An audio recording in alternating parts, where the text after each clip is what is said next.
So that was Scum. Yes. Very nice. Woo!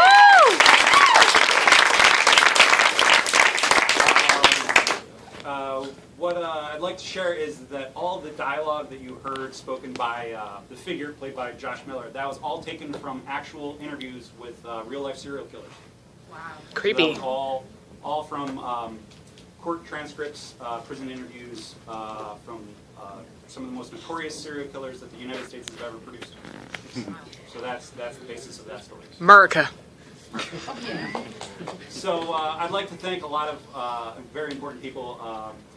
Sean Booth. I'd like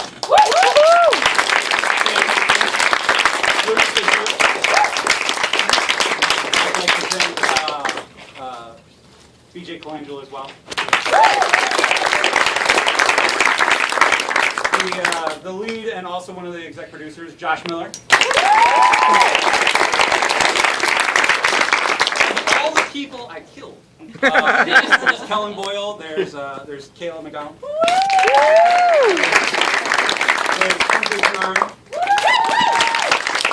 She was very scared to come to tonight's screening, and hopefully you should have been. I'm okay now. Yeah. Okay. There's Joe.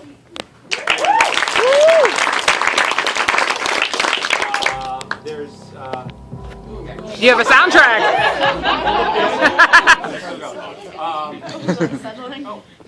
I know I'm missing one more. Oh, Kyle Adam. There he is. And Michelle. Thank you for staying as well. She knows the dog. And That was a very friendly dog. I feel like I'm missing somebody else. Dan. Oh, yes. Dan. I think Dan. You said me. I said Just Dan. kidding. Psych. Okay. All right. So yeah, I don't know what anybody wants to know, so I'll open it up for questions. That guy with the glasses. What was the budget? Everybody loves that. Start to finish, what you saw on the screen was $400. Nice. So, it was fun. It was a bit of a challenge with it being a pseudo period piece. That was something that we toyed with. There's a lot of different influences. Maniac being one, Drive being another, Falling Down. It's kind of a mix mash of trying to explain why people are driven to do what they do. And I think that largely what people ignore is listening to the people that did it. They always want to find a reason to place blame and what motivated that rather than talking to people that did it. And this is kind of an examination of what motivates people pushed to the brink. You know, you're not meant to identify with this character, but at the end, you kind of feel for him, or at least I hope you do. Even if you don't agree with his motives or his actions, but that's what it is. How long did it take to shoot? This was over the course of 2 days. The first one was 10 hours, the second one was 12. I really like the editing. How much creative freedom did Lucas have editing it? Well, this was Sean Booth that edited it. Oh, okay. I thought Lucas did. Yeah, and this was sound design by Dan. Well, how much did you work intensively with him? Like I wrote him like Seabiscuit. Anything you do to help Zach? Yeah. That's pretty much what it was. I wanted these guys to feel as comfortable doing what they did and bringing the elements of the story to it. You know, in terms of the edit, you know, Sean had a lot of in-camera effects. The stuff with the dad, you know, we used bits of mirror to bend the frame and things like that. There was the sound design that Dan put together where it's all the voice is actually meant to sound like an audio recording. That this is all, everything you just witnessed is kind of a retelling that it's already happened kind of thing. So it plays with the sense of time and space.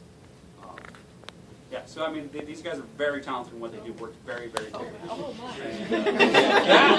There you go. So, That's a perfect picture right there. Yeah, the soundtrack was excellent. The soundtrack is, there's some people I've worked with before. There's Crow's Labyrinth, who was featured on my first film, Thrill Kill. There's the High Gears. They were featured as well. They are a band out of Toledo, Ohio. Very first time I ever had a chance working with Smoke Noises. They were kind enough to let me know. And Stand up and be recognized. There's another Cleveland-based band that's now in LA, Gospel Culture. And then there's Moon Rocks, which is Dan's band as well. And there's another guy, Enrico, who's based out of LA. So it's kind of a bi-coastal soundtrack. The soundtrack was very important to me. I kind of wanted a wall-to-wall sound, and I wanted it to basically designate the mood of each thing. I didn't want fucking speed death metal, you know what I mean? It's not that kind of film. I wanted to mix it up and play with the conventions of things that you'd seen before and make it a bit more like real life. You know, so there's a bit of ambient, and you know, there's moments where it does what it does. And okay. There's Andrew, right the back out there. And his mom. Just right here. Woo! What will Sammy the dog be doing next? I want to do like a Christmas movie. That'd be kind of cool, but I need to talk to Michelle about that. I don't know. He's probably got an agent by now. He's very exclusive. Michelle, I'm going to need Sammy to protect you next time. He was seriously kissing Josh. I probably should have been shot wanting to work with a child. I mean, this guy was pro, on point every time. Like, first take crying. Oh, yeah. Nice. Cowering for his life. A lot of their scenes were improvised. I really wanted this to kind of be in the moment. A lot of what you saw, the main bits that were scripted were Josh's voiceover that we recorded before we even shot anything. And then on the day, I knew the actions that I wanted my actors to go through, and I really pushed them to be outside of their comfort zone. Probably the most with Kinsley. This was her and her white trash glory, just blowing snooters and slapping mofos. Hey, Kinsley, remember when you wouldn't slap me in the face? Remember that? It's on film. I don't. So we had a lot of fun shooting this. Hopefully you guys enjoyed it. Yeah. When was it supposed to take place? Like what? This was supposed to take place right around early mid-90s. It was kind of what it was. It wasn't a giveaway with the sweatsuit? It was you know, the costume design was very important. Josh is rocking those Dahmer glasses. It's kind of one of those things. Ohio produces, you know, the most astronauts and serial killers pretty much out of almost every state of the union. Nice. And that tells you Yeah, right. something about where we live. So I think that's important to consider. This was like shot right around like in the parking lot across from my apartment, so I'm like, this is really creepy. Oh, yeah. It was pretty cold. This was a blustery winter day. Yeah. It's very cold, yeah. Anything else? I loved it. Great job. Did you use a different camera in the beginning, the first like 10 minutes when he's in the car? It was very clear and crisp, the picture was, and then there was like a transition. Yes, actually, that was something that Sean came up with. We called it the MacGyver lens. Would you like to explain a little bit? I think he's speaking more about our color grading choices. Oh, because the opening is just color corrected and not graded, whereas everything else is heavily graded. yes, but there's also the kind of the POVs that you see are actually shot with a broken lens that he actually retrofitted for Nice. Blackmagic Cinema. So that's where you kind of get that bit where you're kind of peering through Josh's eyes through those obnoxious Chester molester glasses.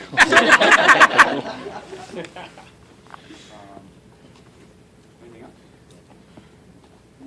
Well, guys, thank you so much for coming out. I truly appreciate it. I know Rachel does as well.